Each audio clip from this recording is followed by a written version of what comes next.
Welcome back to the video. Today I'm going to the studio and I'm going to be giving you some tidbits that about this, just about the studio, some recording I've been doing, but mainly the mixing. I make some tracks for my own videos here and little other things that I do on the internet, and I'm also working on an album, but this is not part of the album. So what I got opened up is the session, and I'll just call this vlog beat basically. And it started off as a rough track, and I just kind of built it up. I've been using old version, the Cakewalk, the Sonar 8, to record into, just because I like the flow of it. And when I get ready to mix and master, I've been exporting the audio, making little stem tracks and exporting it over into BandLab. I just like the feel of the BandLab when I go to mix, and the effects, the choice of effects, and how just the whole workflow of the DAW. Like I said, the Sonar 8 is it's actually way older, but the workflow on it is good for me for recording. But as far as like adding effects and things like that, I really don't like the way it flows. And basically, I'm just spoiled on the BandLab. Like I said, I have a session opened up here, and you can hear that.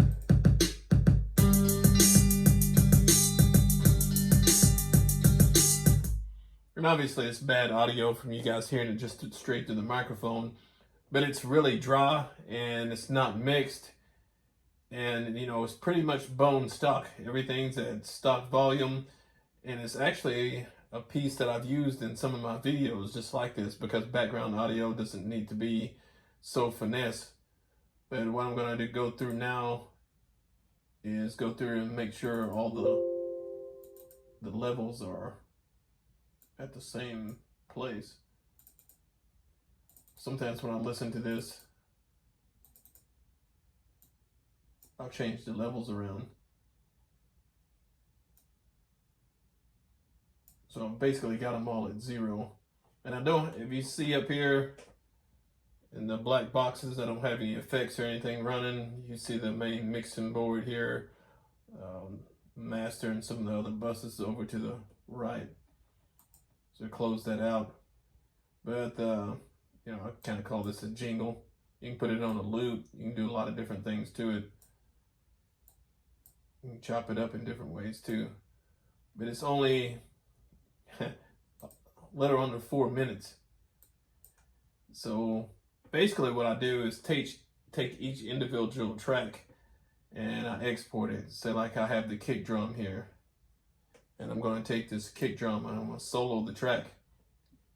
But I'll go up here and I'll export this as an audio file. And I have a folder set up on the desktop to where I'll go up here and I'll look for the folder. If I can find the folder, there it is. I think I got it under vlog music. And what I'll do is just under vlog music, I'll label this as the kick. And I'll export that. And export that over into, and I call these stems. You may just think stems are called something else, but I call them stem tracks because they go from 0 all the way to 3 minutes and 50 seconds toward the end of the song. I'll export those all into a folder and then import them over into BandLab. And like I said, they're dry tracks, so no effects.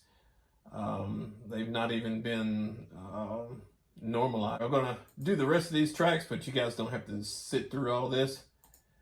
But one thing I will tell you about my recording process, not everybody, I've seen a lot of videos online where people show their recording processes and their mix downs and different things, but they don't ever tell you how they organize their tracks. And it's something I've been doing lately, is really organizing my tracks together to make the mix down easier. And like here in the Sonar, I don't have my colors or preferences or anything set up. It's just kind of all over the place. But I do like to, when I record my music, I do like to select where I'll put certain sounds at. Like this guitar, like this solo track right here, it's just a guitar.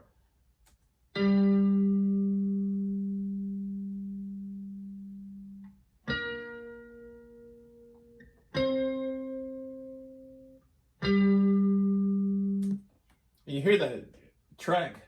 Now when I record just that on a single track. If it's a good take, I don't mind copying and pasting, and that's what you see over in here. Especially if it's a good take, you know, it's technology these days, and it's a rhythm part, so it's in the pocket, it's where I want it, and I'll keep this sound through the whole track. You know, it's singular on one track. Now I'll layer this with other guitars, and the same way, if it's right where I want it, I'll copy and paste different parts. But when it comes down to like you know, solo guitars or intricate parts, I'll do multiple takes on those, and I won't do a lot of copying and pasting on those, because some things they won't be the same from one verse to the other. But this being a jingle or just like a little small beat, it really doesn't matter. It just needs to sound right. In the old days, I would record a guitar part like this, and I would go directly over and start.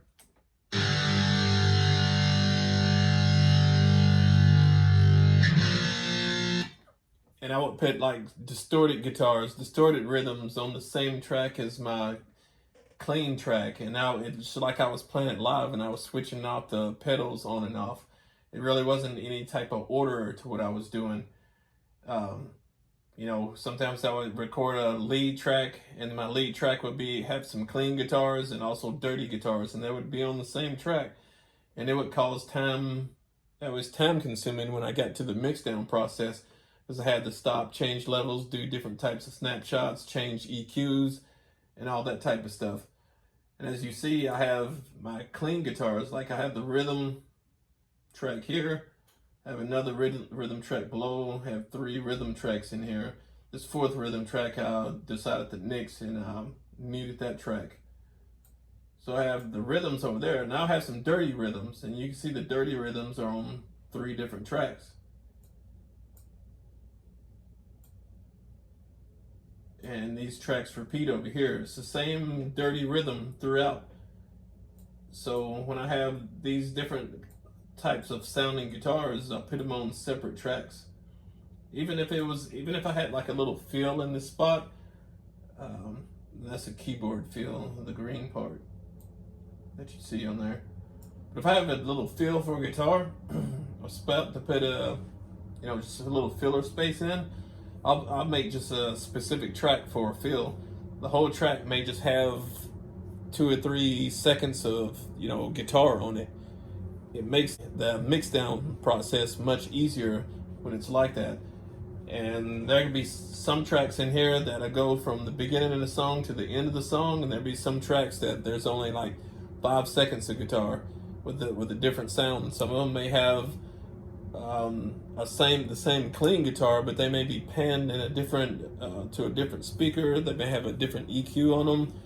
A lot of different things is the reason I put them on several different tracks, because when I go to mix that stuff down, I want to be able to set that track to a certain volume, and I don't want to have to be messing with the volumes and EQs and turn effects on and off in my mix down process. That cuts down on a lot of time. So let me get back up here. I'm going to make these stem tracks, and I'm going to cut back somewhere about here. So I've got the BandLab opened up. I've got my folders, or my folder open with my tracks, and now I'm getting ready to import them into the BandLab from the folder. And it's just a simple drag and drop process. My flow starts with the drums at the top. May get into my flow a little bit later, how I'll put the tracks in, but all I need to do is drag and drop it. And then you see it uploading right here.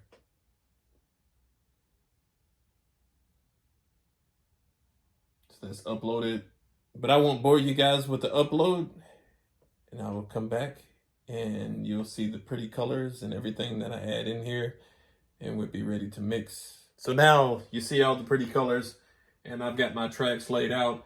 I've got my drums to my far left. I've got my bass, which I always put in black. I got some synths, or my what was originally MIDI is now audio in the BandLab, and I got those in blue.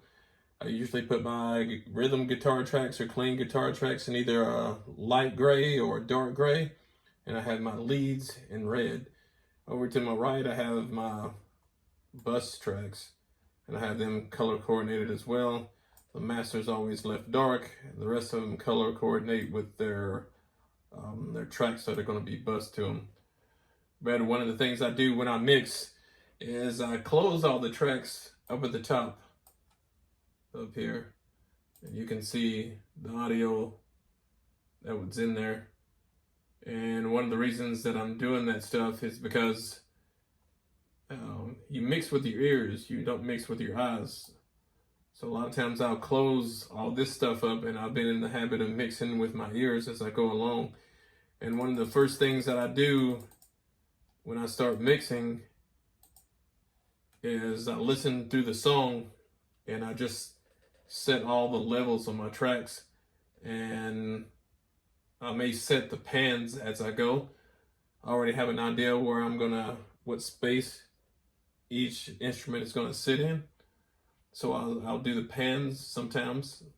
Depends on how many tracks I have. If I have more tracks or something, I may just concentrate on each section at a time before I start panning. Once I get my volume set for the whole track, I'll go through and tweak other volumes. And I do all my volume setting before I ever touch any kind of EQ, if I touch EQ at all. And then I'll start adding the colorization, or the spices is what I like to call it. And I get all those things set, and I leave the master track for the end, of course, for mastering. Some people master in different ways. I've exported full audio files and flown them into a clean track and mastered them, and sometimes I'm able to just master them straight to the master track, and it's already mastered through there. Just depends on my workflow and what I like when I hear. So I'm going to start this, and if you guys want to follow along, you just follow along and listen, and you can watch as the mix kind of develops. I'm not going to mix this whole song and upload me mixing this whole song, because it could be a couple of hours. Sometimes it could be 30 minutes. Let's get going. And I'm going to start. I usually start with drums first, because that's what that's what kicks off the track.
So there's a little backward spot in this song that I have to find.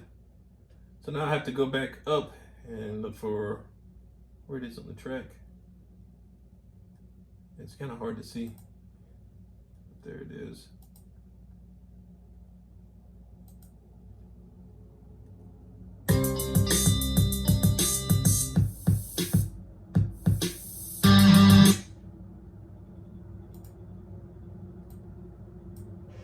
And I'll occasionally get some of these tracks on here that the volume isn't bumped up enough. And sometimes what I can do is I can come up here and I can add gain. And some people gain stage their songs. I don't actually do a whole lot of gain staging, but I can bump it up here and get a little bit more volume out of it. And some of these the synth sounds the sounds are a little bit lower, and I may wind up bumping some of these up. And I'll get all these sounds set before I get, like I said, EQs and any type of effects. But a lot of the synth sounds, I shouldn't have to add effects because they're automatically done when I recorded it. I recorded those with effects, echoes, choruses, or whatever. Guitars pretty much record either distorted or clean. Most of the guitar tracks have reverb on them already when I fly it in, when I record. But I will add more reverbs to those inside the DAW.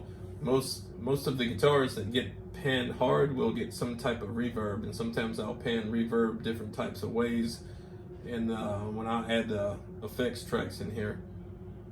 But this is pretty much a rough mix. If I wanted to,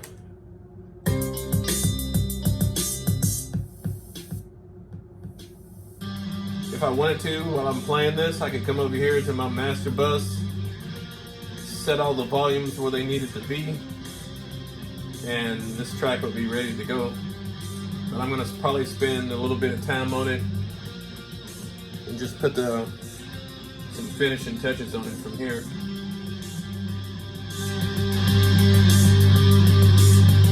So pretty much my goal with this track, flying it over in here, is to get things kind of smoothed out. Rough mix is still really wild, and what I mean by really wild is the guitars were all the way up. They were clipping, some of the synths were clipping, a lot of things were clipping in there, and they're digital drum samples, so it really doesn't matter if they clip or not. But I'm making a more tamed track and more pleasurable to the ears, so when I take it other places, it won't be so harsh. Like I said, when I add it to background music, it's turned way down. You really can't tell you can't hear the dynamics of the song. But if the track ever stands alone in front of either a video or on a mix, you want it to pop and you want everything to be level. So I don't want this this untamed wow sound that's just like it's ready to break out of the box. And the drum samples are from a Linn drum, and I've used the Avid 11 rack to do the guitars, and there's actually no bass on the song. There's no bass guitar on the song. All the bass is done in synths, and I've done some programming on some of the synths to arpeggiate in some of the parts of the track. And there's a couple of backward sounds that are actually MIDI sounds that are turned into audio after I flew it into the BandLab. But I don't want to make this into like a 2-hour video or something. I just wanted to give you guys a little sample of how I took a track, or how I recorded the track into the Sonar 8, flew it over into the BandLab, and started my mix. Because if you sit here and watch me mix and make decisions, it's just going to be boring. But if you want to hear this track, you're going to be hearing it in some videos. So make sure you come back, listen to some videos. Maybe I'll feature it in one of my workout videos or something like that. But I'll catch you guys in the next vlog. If you liked the video, you made it this far, make sure you like, share, subscribe, all that good stuff. Leave me a comment what you think about the video and the song. And I'll catch you guys on the next vlog.